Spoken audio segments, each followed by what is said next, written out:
Hello everyone, good afternoon.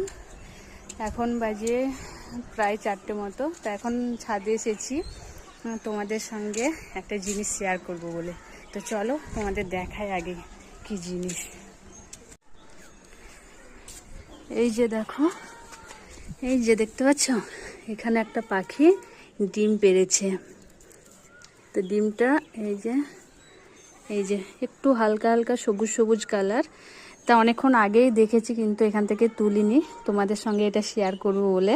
তো বড়মশাই বলছে এটা নাকি কোকিলের ডিম। তো এখন তো বোঝা যাচ্ছে না কিসের ডিম। তো দেখা যাক, এটাকে আমি ভাবছি যে এটা থেকে বাচ্চা ফুটিয়ে ডিমটা ফুটিয়ে বাচ্চা বের করব, দেখি হয় কি না। সেটার জন্য এই যে এরকম একটা বক্স ছিল, এটাকে কেটে নিয়ে এসেছি। আর এই যে তুলো নেই এখন, তাই আপাতত এটাতেই এখন দিয়ে দেখি ডিমটা ফোটে কিনা। তা তারপর বোঝা যাবে যে এটা কিসের বাচ্চা, যদি ডিমটা ফোটে।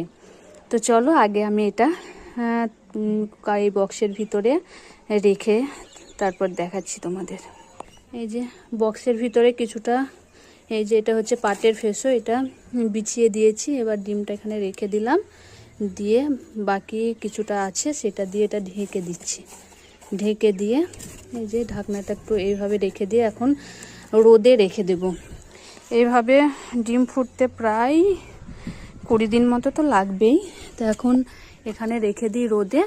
তো রাতে আবার ঘরে নিয়ে যাব, আবার সকালে রোদে দেবো। তো দেখা যাক ডিমটা ফোটে কিনা। আমি তো অনেক আশা করছি যাতে ডিমটা ফোটে, তাহলে আমি একটা জীবন দান করতে পারবো, সব থেকে খুশি হব আমি। তো ছেলেও বলেছে যে বাচ্চাটা যদি ফোটে তাহলে বাচ্চাটা সে আর বাইরে ছেড়ে দেবে না, ও বাচ্চাটা পুষবে। তো দেখা যাক এখন বাচ্চাটা ফোটে কিনা, তারপর বোঝা যাবে ওটা কিসের বাচ্চা। আর তোমাদের দাদাভাই তো বলছিল কোকিলের, কারণ কোকিলরা তো বাসা তৈরি করে না, অন্যের বাসায় ডিম পাড়ে, বিশেষ করে কাকের বাসায়। তো দেখা যাক